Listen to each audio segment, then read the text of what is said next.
a great time. But said he did so many unusual things. I said, such as what? Well, he said on Sunday, I took him out to the finest hotel restaurant in the city. In those days, the finest of the restaurants were located in hotels. And he said, they're in this dining room with 200 or 300 people or more. They were all eating their Sunday dinner, all dressed very prim and proper. The Smith Wigglesworth came in with the pastor, and he himself was a very dignified-looking man. He looked over at the people and kind of shook his head a little bit to them, like this. And then, before they could bring the food, he took his glass and took his pencil and knocked on it. Well, you know, a glass with water, how it sounds. He got the attention of the whole dining room. And he spoke up with a loud voice and said, I have observed, since being here, that you have not prayed over your food. Says that's the way hogs eat. They don't pray over their food. So I will pray for you. And the pastor said, he was a younger man, he said, my face was as red as blood, and said, I just sat there humiliated, you know. And here this man stood up with a loud voice. He asked God to bless and to love all these people, to sanctify the food to their bodies, and to give them strength from the food that they might serve God. Then he said, ladies and gentlemen, thank you, and sat down. He said, the thing that amazed me was he led 2 families to Christ before we left the dining room. Well, I said, well, in San Francisco, he hit people and made them die, but they came back to life again. And now here, he calls a whole dining room to order and prays over everybody's food at the same time, and then wins 2 families to Christ. I said, very interesting man. He said, well, I'd like to tell you something more than that. And he said, now, you won't ever forget this. Here, this auditorium downtown was full, packed and jammed full of people. And his daughter that was with him as his traveling companion and to take care of him was stone deaf, and he couldn't get her healed. She was deaf. And in those days, the batteries for those things were about that long and about that deep and weighed several pounds, you know. They didn't have the sophisticated ones like they do today. And so Alice, after the preliminaries, went to sit on the front seat.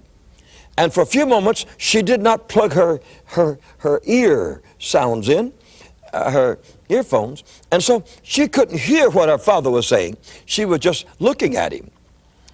And he up there on the platform wore those little nose glasses that hooked onto a chain, and he had to pull them out from his coat.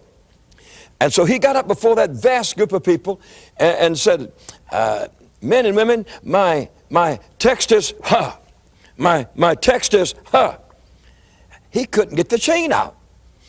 And he couldn't get the little nose glasses on so he could read. And so he said, my text is, Alice. My text is, Alice.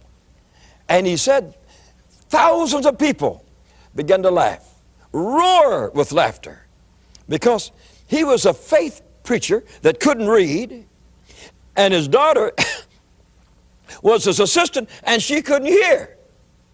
And they were laughing at Smith Wigglesworth. Finally, the daughter put on the earphones, and she heard her father saying, Alice. So she went back to the platform, released his glasses, and put them on. And when he put them on and looked at the people, he was a very forceful man. One of the Australian stood up and said, hey, Wigglesworth, if you've got so much faith, why is it you're blind, can't see, and why is it your daughter here is deaf and can't hear? And he thought he had, you know, and I know the old man, he would be 80 years old at that time, thought they had him stymied. But he wouldn't even answer people. He looked at him and said, tell me why Elisha was bald-headed and I'll answer you. And the people burst into thunderous laughter again, to think that in a half a second's time, he could come up with something of that nature. And he went along preaching. As you know, I had my eyes looked at just a few days ago, and I still have beautiful eyesight at my age. And all I have here are magnifying glasses. Just like I have wrinkles in the face, my eyes also have age related to them, in that I wear glasses just for magnifying. And it was real interesting. I was past 40, and somebody shrunk the telephone book.